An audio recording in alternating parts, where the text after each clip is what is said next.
Assalomu alaykum. Beginner darslarimizga xush kelibsiz. Bugun birinchi dars va biz bu darsda subject pronouns va possessive adjectives haqida gaplashamiz.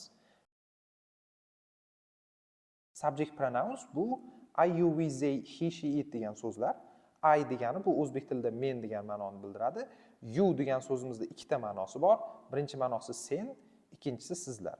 Shu joyda ma'lumot o'rnida aytib ketaman. Inglizlarda bizda o'zbek tiliga o'xshab sizlash yoki sansirash yo'q. O'rtog'iga ham, o'zidan katta odamga ham you deb murojaat qilaveradi. Endi buni ikkinchi ma'nosi ko'pchilikka nisbatan sizlar, ya'ni sizlar degan ma'noda murojaat qilmoqchi bo'lsa ham you deb murojaat qiladi. Keyingi so'zimiz we, biz degani, they, ular degani. Keyingi 3 ta so'zimizning ma'nosi bir xil, ya'ni u degani. Faqat he degan so'zni o'g'il bolalarga nisbatan ishlataman, she ni qiz bolalarga nisbatan ishlataman, itni jonsiz narsalarga va hayvonlarga nisbatan ishlataman. Faqat bitta joyda adashmanglar. Tarjima qilayotganda o'g'il bola, qiz bola deb tarjima qilinmaydi. Tarjima qilganingizda u deb tarjima qilib ketasiz. Possessive adjectives bu mening, sening, uning degan so'zlar. My degani bu mening degani, your degani sening yoki sizlarning degan ma'nosi bor. Our bizning, their ularning, his, her, its uning degan ma'noga ega.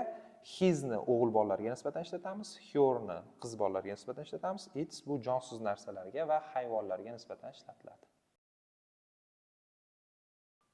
Endi possessive adjectivesga misollar ko'rib chiqamiz, lekin bundan oldin bitta narsani bilib qo'yishimiz kerak. Bu so'zlar har doim o'zidan keyingi keladigan so'zga bog'lanib keladi. Ya'ni bu so'zlarni gapda hech qachon yolg'iz ishlata olmaymiz. Har doim o'zidan keyin bitta so'zni ushlab, shu so'zga bog'lanib keladi. Misol uchun, my brother is a doctor. Ya'ni mening akam doktor. Bu gapda my, ya'ni mening degan so'z brother bilan birga kelyapti. Yoki he is our teacher. U bizning o'qituvchi. Our, ya'ni bizning degan so'z teacher bilan birga kelyapti. Videoni ko'rganingiz uchun rahmat. Obuna bo'lib qo'yishni unutmang.